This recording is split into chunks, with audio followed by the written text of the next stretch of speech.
Hello, Aloha, may I please speak to Jason? speaking. Hey, Jason, it's Dave Lawrence out in Honolulu. Hey, how you doing, Dave? I'm good, man. How are you?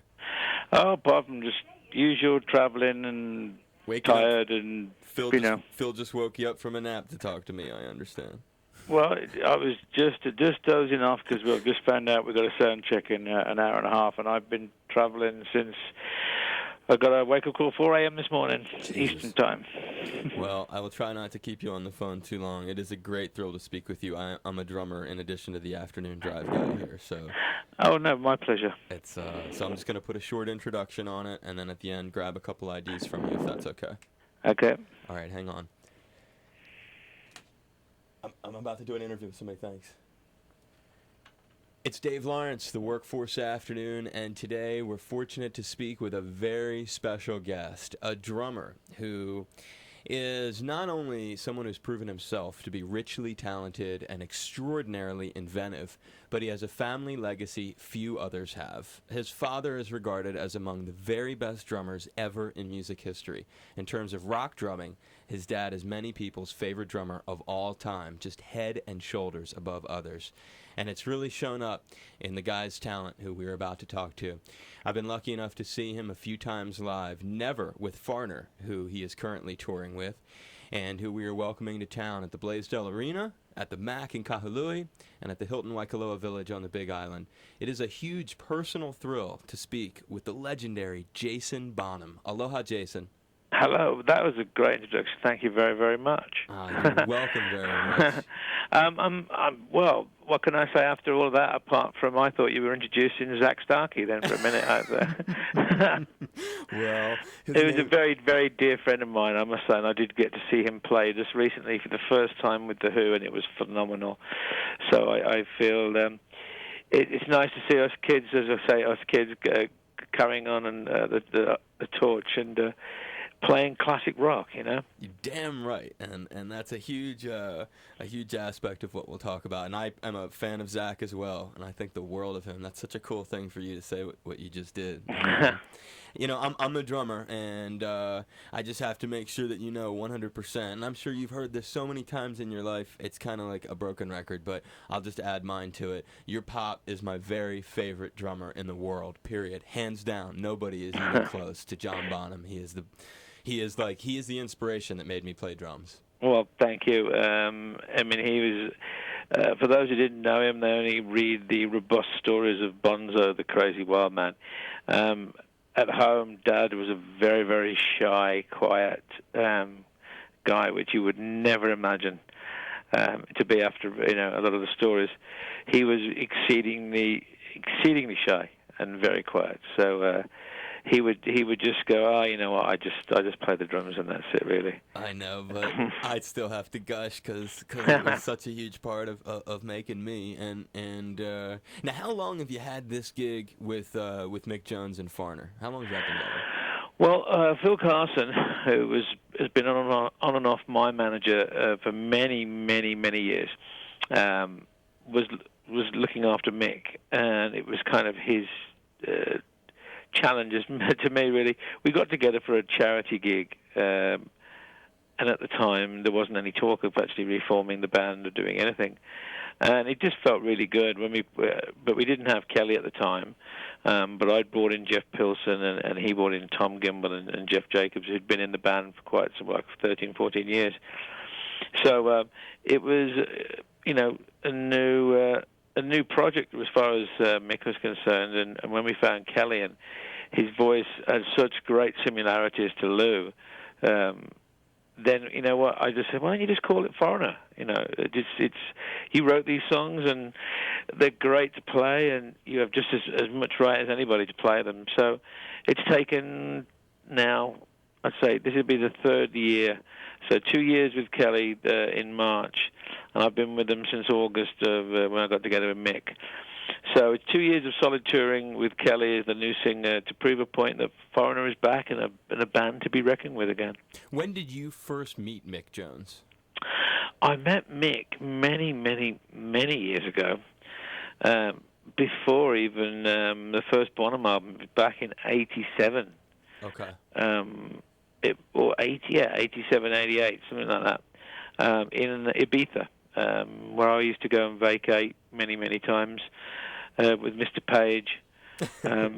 And Phil Carson was involved there too. Yeah. So he seems to have a hand in my life all the way through it. Yeah, Phil Carson's that kind of dude. When this interview made itself available to me, and I saw who I was going to be calling, I was like, oh, I know Phil. Yeah, he's a legend in his own lunchtime. Yeah. He's like a star himself. Yeah, I mean, he said to me once, he said, "Stick with me, son, you'll learn hundreds." He's got a great sense of humor, too. I think he has to be. Have you seen the way he looks like? Listen to you.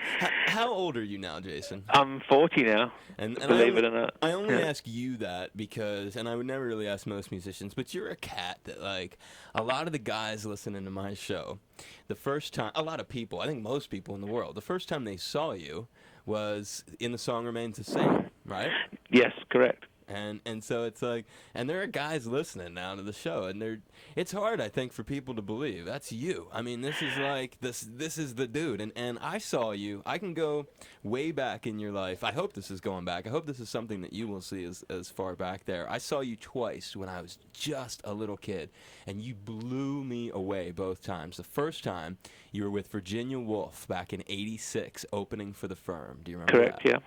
And you were, I mean, how old were you? So you were 20. You were 19? I was 20 years old. 20 years old, opening for the Firm in that band Virginia Woolf. And I remember you did like a little drum solo, and the place went ballistic. And they were funny. That's Phil Carson got me that tour. That was his That was his plan to get me and Jimmy together, because I did that tour. And then I left the band pretty much soon after to do Jimmy's solo album, Outrider. And that is a great lead into the next time I saw you. And the second time, and both times were at the Philadelphia Spectrum. And the Outrider tour, I was a lot more of a drummer by the time I saw you in '88. I was probably at the best I was ever going to be. And I remember your drum solo so well. That's why when I introduced you, I called you extraordinarily inventive, because you, as I recall, and you'll correct me if I'm wrong here, you would lay down some kind of groove and sample it.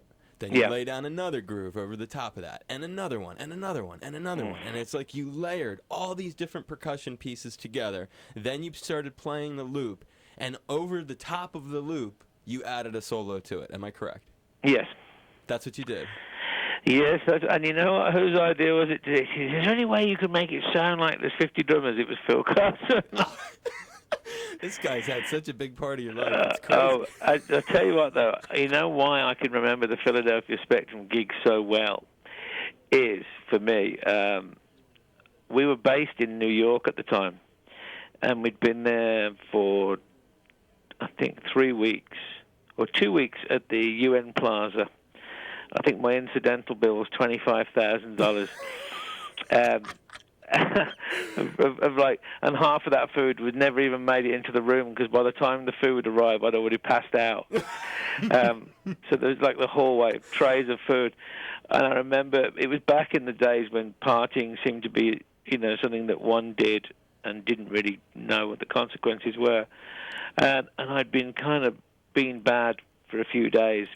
And I remember getting to the Spectrum like completely wasted, and saying, I remember it. No, I suddenly said, right, I must get some sleep. I've got a show tomorrow, and I'd got all the days mixed up, and it was actually like that day. And I remember just looking at the door, and there was a thing slipped under the door that said what time we were leaving the lobby.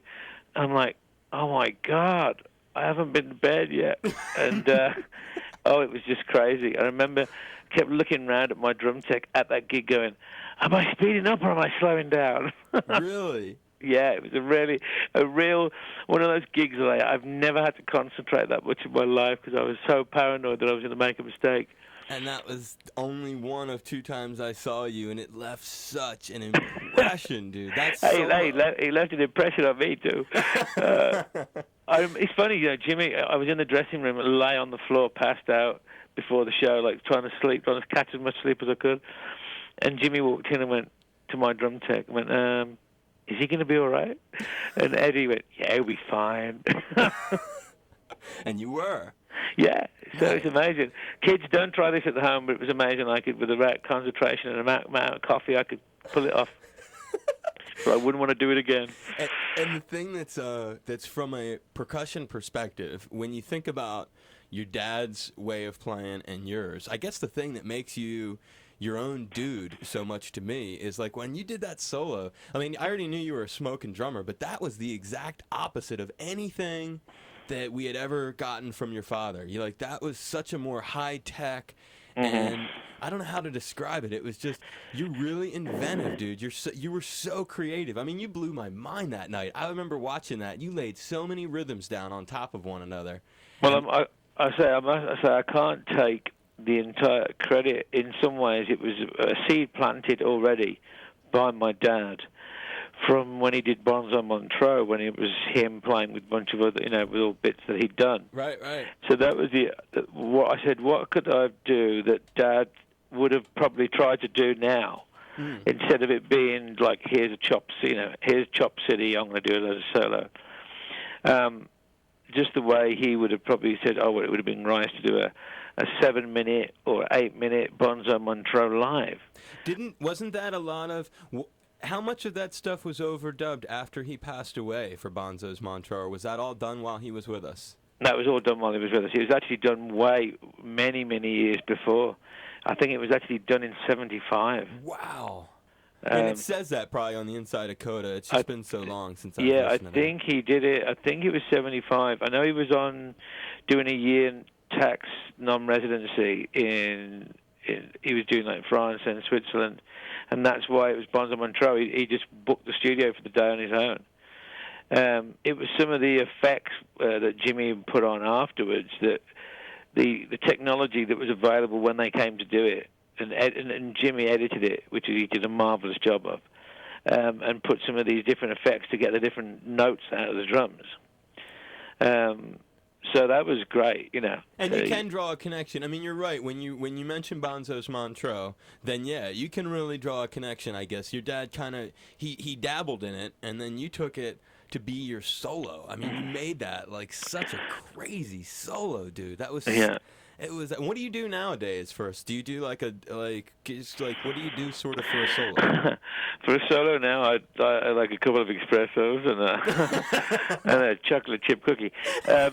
No, it's funny. I've only just started really because Mick in the show, in the Foreigner show, I do something which is slowly but surely. I'm not a great fan of solos, so it has to be something that is a little bit different.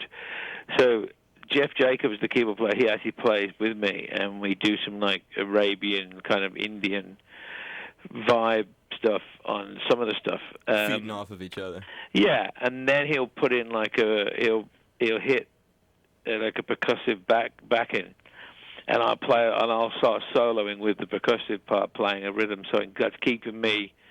So I've got someone to play it with, you know what I mean? Yeah, no, totally. So, but it's funny, I wanted to have it where I just bought a new sampling Octopad, which I want to be able to put some different musical bits in that kind of just makes it a bit more entertaining than just, hey, here's me being very sensitive and hitting the cymbals slightly lightly, and then, right. Here's me doing a slow but fast Radamacues into the end of 3, cross over the 16th notes and the grace of 1. Be like, just play a beat, man. Yeah.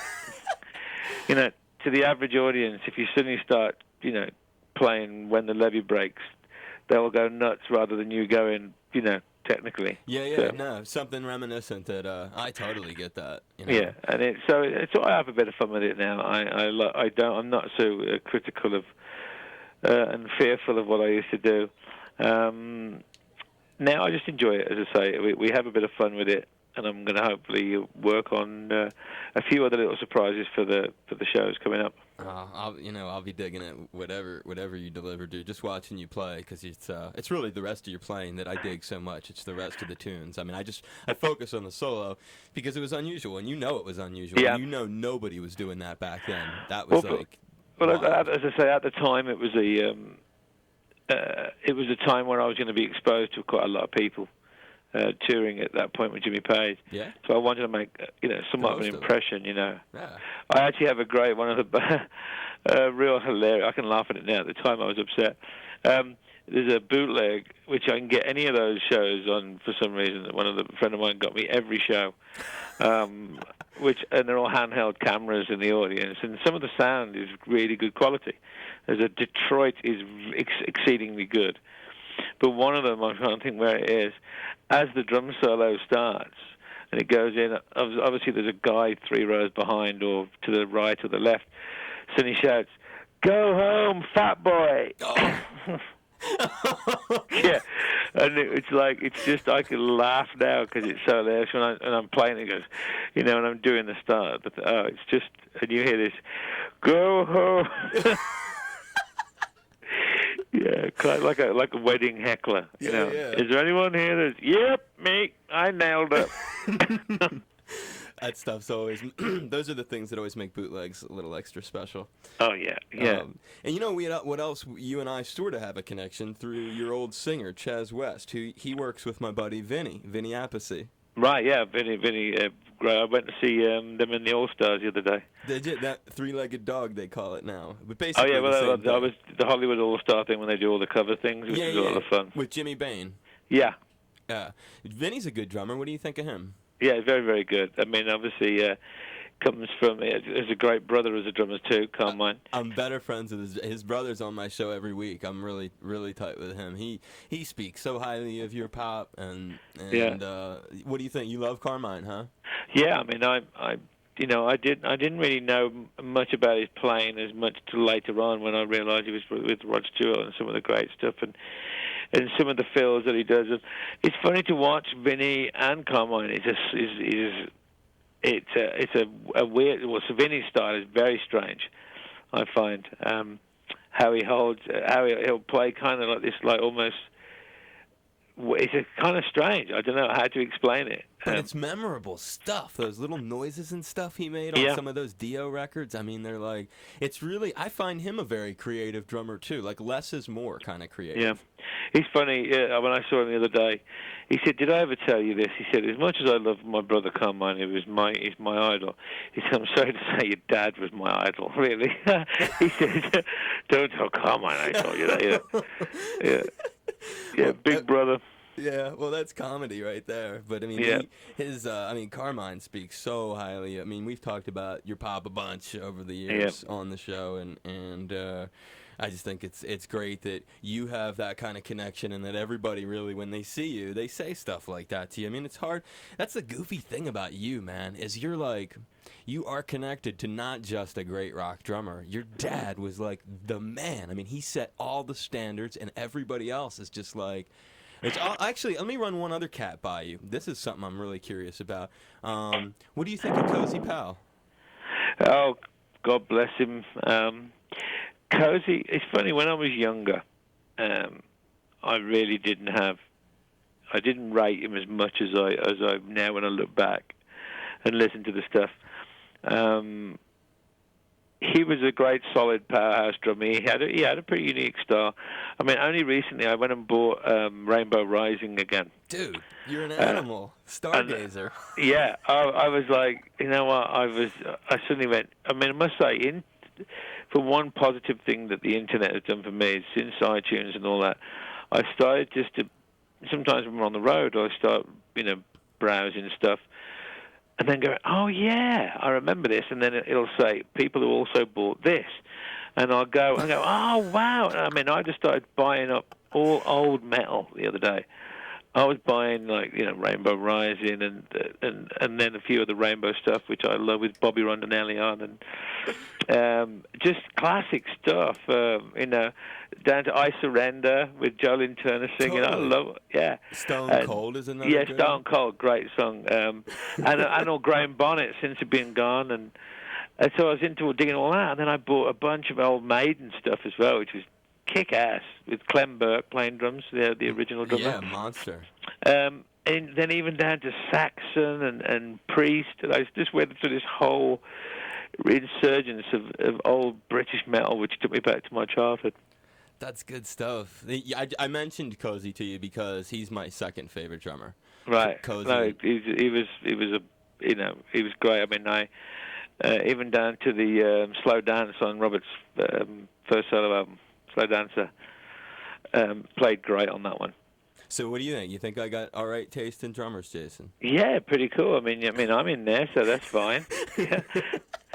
You can't be too much of a fool. Yeah. Yeah. And how close are you to Zoe? Very close, my sister and I. I mean, we don't speak on a daily basis. We have a relationship that, when we do speak, it's as if we were just talking to each other 2 minutes ago. So we were only discussing recently. She came. I was in LA. I've been in LA working with the band, doing some new writing, and that's where she lives. So we started to see more of each other again, and I was rehearsing with some side project. I was trying to get a day involved to try somebody out, and she came down and got up and sang, and I haven't heard her sing for a long time, and she was wailing. She was really, really good, and I really want to encourage her to do her music because it's tough, no matter who you are, and sometimes it's even more tough for her being the Bonham because they expect her to be a certain way. That's right. And her to try and break the mold. Then people go, you know what, well, it's not really what we want to do because they can only see it as a pigeonhole thing. So it's hard, very hard. Well, that's why I give you the credit I do. I think you really showed a lot of other styles. You showed you showed your own thing. You're your own cat, Well, I try. No, you do it, dude. You definitely, you made it. I try, even though after 20 years I've gone back to Vistalite drums. And what about, I have not asked you about... And that's not a joke, by the way. It is true. I went to Ludwig after 20 years. I've moved back to Ludwig. So well, you're also listening to all that old metal again. Listen to me. Yeah, I tell you, no, I've got clear Vistalites. I'm playing old Vistalites, and it's funny, just before you carry on, is the thing with Zach, on the New Modern Drummer issue, you open it up, and it's the first 2 pages of advertising is side to side. I'm on the left, he's on the right. He's advertising Zildjian, I'm advertising Ludwig. and it's just weird to look at the two sons, that's why I mentioned it earlier. Yeah. Oh, and it's, my ad campaign is the drums remain the same. I mean, that's a good one for you, dude, to use that phrase. That's I mean, I think it's got to be goofy for cats like Mick Johns or for Pete Townsend to look over and be like, I especially think of Pete. I'm like, I wonder what Pete, because I mean, like the Who and the Beatles are kind of like similar on a parallel in time, and so it's got to be weird for him to be like, I don't believe all these years later, Ringo's kid is my drummer. I mean, it's and then the same thing with you. I mean, you're yeah, I know. I mean, funny enough, I was actually 6 years ago. When I stopped drinking, Pete was part of my life in helping me out in that aspect. Oh, wow. And we were only talking about the old days with the old man, and I didn't even realize a great drum story for you is that my dad was actually in the drum room when they recorded Won't Get Fooled Again. Was he really? Sat next to him, sat next to Keith, which was phenomenal, which I didn't know. So it was a little bit of drum knowledge for you. That's a really cool one, dude, to hear something like that, and I'm sure listeners will try. So when you listen to that track, visualize in your head, looking from the control room into the drum room, where Keith will have his headphones on, and so would my dad, sat next to him. Dude, that's hot. I love that kind of talk. What a merging of Zeppelin and the Who in one in one thing. How tight are you today with Jimmy? They could have been called the Lou. Say again. Say again. The Lou. Robert and Jimmy, are you still tight with those cats? Yeah, actually, I had dinner with Robert 3 weeks ago in Los Angeles, and we were talking about old days. And just you and him? Where'd you eat? And Phil Carson, of course. Of course, Phil. he heard there was a free dinner, and he was there. Dude, he even asked if he could get his parking validated. You are brutal, man. So is there any chance you think that someday those cats will grab John Paul Jones and they'll grab you and all of that fat cash that's sitting there waiting will get handed over and you guys will do it, or do you think that that's never, ever going to happen? I have no idea anymore on those situations. For many years, it used to encourage me to drink more, that I couldn't deal with the not knowing, or was it going to happen? Was I good enough? Was this? And I think it all happened. It was all good in some ways because it let things die down. Obviously, I'm aware of the whole rumors that have been flying around recently, and they've been pretty strong rumors. But the fact that no one's ever approached me, when I tell people that, and they go, "Oh, so you know nothing about it?" I say, "No, but I won't disclaim it because the last time I played with them for the Atlantic thing, I found out about 7 days before I did it." Right. Because they said, "If we tell you, you're going to tell everybody." And I was like, "Fair enough." So, so you never know. It might happen, but they're not telling me. Wow. Which is, in some ways, putting it all aside. In the perfect scenario, if they asked me, yes, of course, I would be honoured to play. It would be a very, very much of an honour to play with them. For me, it would have some closure for myself, even if it was just a one-off event. But as far as it actually happening, no one's asked me. So even I have to say the rumours are rumours; they're not true. Well, it would be a lot of interest from fans. It's needless to say, you know that. Hey, Jason, one final question before I let you go. There's a bunch of reunions happening this year, and as a music fan, and we've talked about a lot of other bands, which is really cool. I love doing that in an interview. And this year, the Police are reunited. Genesis have a reunion of Phil, Tony, and Mike. And Black Sabbath with Dio and Vinny are back, with Tony and Geezer. And then finally there may be a Van Halen with Dave. Of all of those reunions, which one as a fan would you most want to see? The Police. I think I want to go and see the Police only because it was one of the rare concerts, or out of 2 concerts I probably went to in my life when my dad was alive, that he took me to. The Police was the last. Do you know when I interviewed Stuart Copeland, who did he say who was his very favorite drummer in the world? You get one guess. Okay, Vinny Colaiuta. And you blew it, didn't you? It would be too easy to say. I knew Steve Gadd. It was a great moment though, because I was like, "Hey Stuart, I'll tell you my 2 favorites if you tell me yours." And so I started with mine, and he was like, "Well, John Bonham, of course," and he just went off. It was right. It's a great moment. Because when I'm surprised he would remember, but when they just had the second album came out in England, my dad took me to see the Police, and it's actually on documentary footage somewhere. I actually went to the filmmaker that was filming them at the time, years and years later, and he said, one day I knew this footage would come in handy. And it was me as a child of like 12 or 13 meeting Sting and Stuart and Andy with my dad. Oh, cool. And backstage, but I remember Dad had a few drinks, and they said, "Can we get you a drink, John?" And he went, "Yeah, I'll have a whatever, beer or vodka or something." And Sting said something like, "We don't drink." And he went, "It's okay, look, good job I bought my own then." And then, and put his hand out, and his personal assistant handed him like a hip flask, which he decided to drink out of. And then he stepped backwards and trod on Sting's foot. And at the time, Sting had his blue suede shoes on. And he went, "Hey, man, don't step on my blue suede shoes."